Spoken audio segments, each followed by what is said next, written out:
ज्ञान भारती में आपका स्वागत है। मैं हूं नीतीश और आप देख रहे हैं नीतीश के वीडियोज।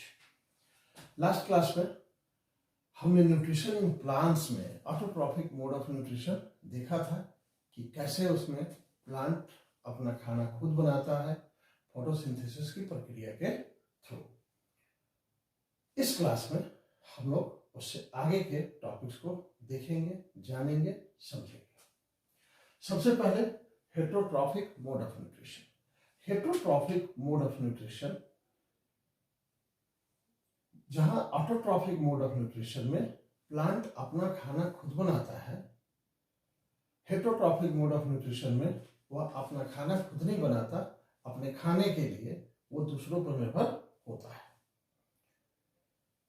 इसका सबसे अच्छा एग्जाम्पल कशकुट्टा, आम बोलचाल की भाषा में जिसे अमरवेल या अमरलत्ती कहते हैं।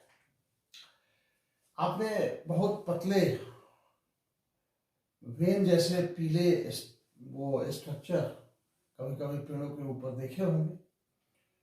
उन्हें हम कशकुट्टा या अमरबेल या अमरलत्ती कहते हैं।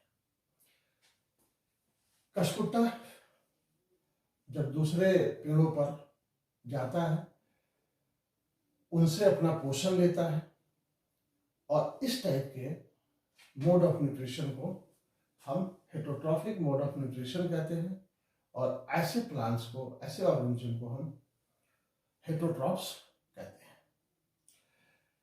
इस व्यवस्था में जो अपने फूड के लिए दूसरों पर निर्भर होता है उसे पैरासाइट, और वह जिस पर निर्भर होता है उसे हम होस्ट कहते हैं। अगला टॉपिक हमारा इंसेक्टिवोरस प्लांट्स। क्या आपने कभी सोचा कि कोई पौधा कीड़े को खा सकता है? ऐसा होता है क्या? जवाब है हाँ।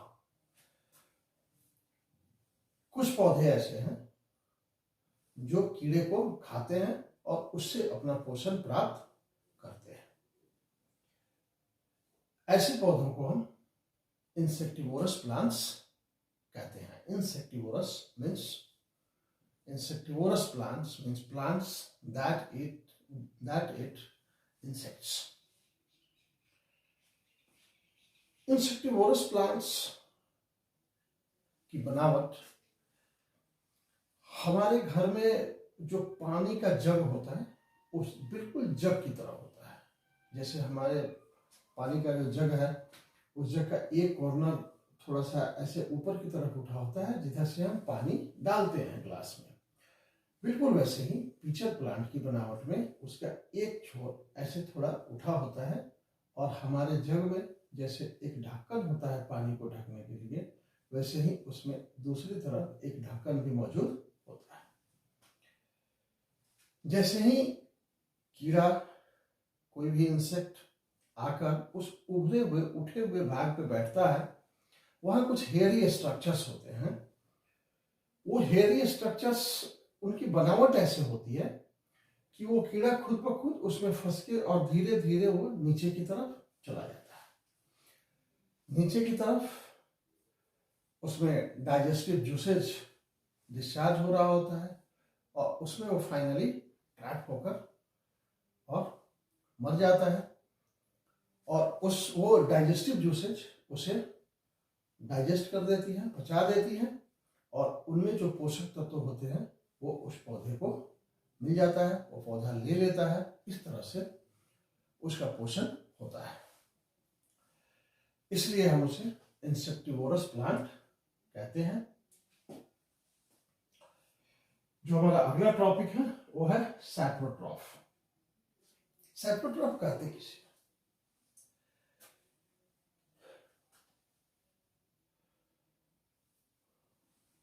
वह ऑर्गेनिज्म जो डेड एंड डिकेइंग मैटर्स यानी कि मृत और सड़ी गली चीजों से अपना पोषण लेता है, उसे हम सैप्रोट्रॉफ कहते हैं।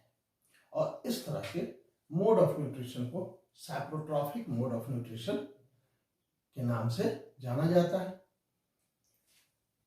हम सब ने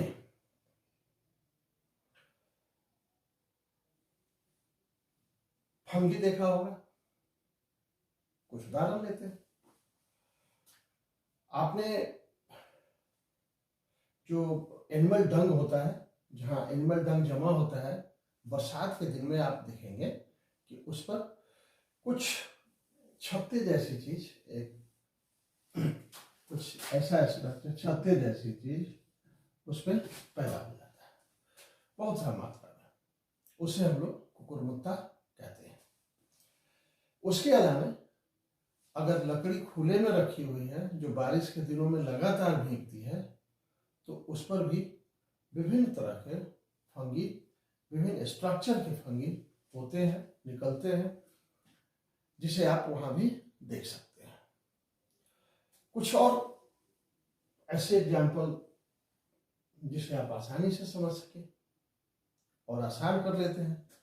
हमारे घरों में जो ब्रेड होता है, स्लाइस ब्रेड, वो ब्रेड अगर खुले में रह जाए या किसी भी कारणवश वो नमी के संपर्क में आता है, तो उसके कुछ घंटों बाद, नॉर्मली आज अगर भीगा नमी के संपर्क में है तो कल उसमें हम कुछ अलग कलर के पैचेस देखते हैं, जिसे हम आम बोलचाल की भाषा में फफूंदी कहते हैं। वो फफूंदी अपना पोषण उस ब्रेड से लेता है, और वो भी एक सैप्रोट्रॉफ का उदाहरण है। इसके अलावा आप नींबू को एक तरफ से चाकू से काट लेते हैं और नींबू को खुले में रख देते हैं, तो 2 दिन बाद आप पाते हैं कि जो भाग उसका कटा था वहां काले काले पैचेज आ गए हैं, और वो उसे गला रहे हैं, सड़ा रहे हैं। वो सड़ रहा है और ये पैचेज बढ़ते जा रहे हैं। वो पैचेज भी फंगी है, फफूंदी है, और वो भी साइप्रोट्रॉफिक मोड ऑफ न्यूट्रिशन का एक एग्जाम्पल है। हमारे घर में जब पिकल्स बनाया जाता है, अचार लगाया जाता है, तो आपको याद होगा उसके लिए जो प्रिफरेबल मौसम है वो है गर्मी का, और उसे सुखाया जाता है। अगर वो ठीक से नहीं सूखेगा, किसी भी कारणवश अगर नहीं सूखता है, तो उसमें उजले उजले कलर के कुछ पैचेज आ जाते हैं, जिसे हम फफूंदी या भुआ लगना आम बोलचाल की भाषा में कहते हैं। वो भी फंगी है और साइप्रोट्रॉफिक मोड ऑफ न्यूट्रिशन का एक एग्जाम्पल है। इसके बाद सिम्बायोटिक रिलेशनशिप। फर्ज करिए ए और बी 2 पर्सन है। ए के पास घर है और उसे खाना बनाना नहीं आता, और बी के पास घर नहीं है लेकिन उसे खाना बनाना आता है। अब ए ने बी को अपने यहां रख लिया इस शर्त के साथ कि मैं तुम्हें रहने देता हूं, लेकिन खाने का इंतजाम, फूड का इंतजाम करना तुम्हारी जिम्मेवारी है। तो बी का काम फूड का इंतजाम करना है और ए उसे शेल्टर देता है। इस तरह दोनों ही एक दूसरे पर निर्भर हैं। इस तरह के रिलेशनशिप को हम सिम्बायोटिक रिलेशनशिप कहते हैं। पौधों में भी ऐसे रिलेशंस पाए जाते हैं। जैसे कुछ खास तरह के फंगी पेड़ की जड़ों में रहते हैं। पेड़ उन्हें आश्रय देता है, अपने यहां रहने देता है, और बदले में वो फंगी प्लांट को मिट्टी से वाटर और न्यूट्रिएंट्स लेने में मदद पहुंचाता है। इस तरह के रिलेशनशिप सिम्बायोटिक रिलेशनशिप होते हैं, और ये पौधों में भी पाए जाते हैं।